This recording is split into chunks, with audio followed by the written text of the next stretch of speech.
Unlocking the mystery of the bow and arrow choke.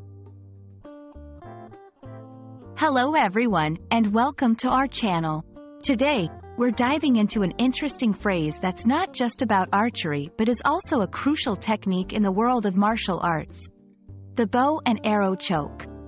Whether you're a language learner trying to expand your vocabulary or a martial arts enthusiast curious about terminology, this video is for you. Let's unravel the meaning and usage of this fascinating term together. The bow and arrow choke is a term that might conjure images of archery at first glance. However, it refers to a submission technique used in Brazilian Jiu-Jitsu, BJJ, and other grappling martial arts. The name comes from the position and action that resemble an archer pulling back on a bowstring.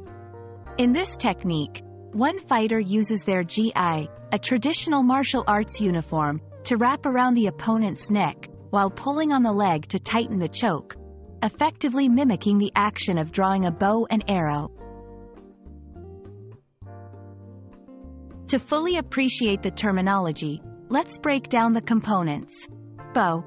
This represents the arc or the curve created by the gi or belt around the opponent's neck, mirroring the shape of a bow used in archery.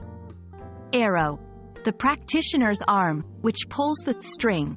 The gi or belt acts like the arrow being drawn back. Choke.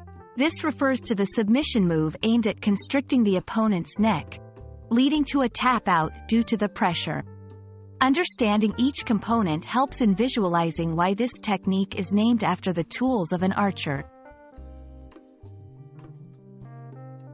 The bow and arrow choke is more than just a technique.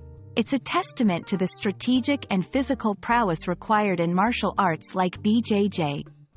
It emphasizes leverage, precision, and timing, showcasing how a well-applied technique can overcome brute strength. This move is a favorite among practitioners for its efficiency and effectiveness, making it a fundamental part of grappling training. We hope this video has shed some light on the intriguing world of martial arts terminology, specifically the bow and arrow choke. Whether you're here to enhance your English vocabulary or to deepen your understanding of martial arts, remember that language learning, much like martial arts, is about exploration and continuous improvement. Thank you for watching, and we look forward to bringing you more insightful content. Stay curious and keep learning.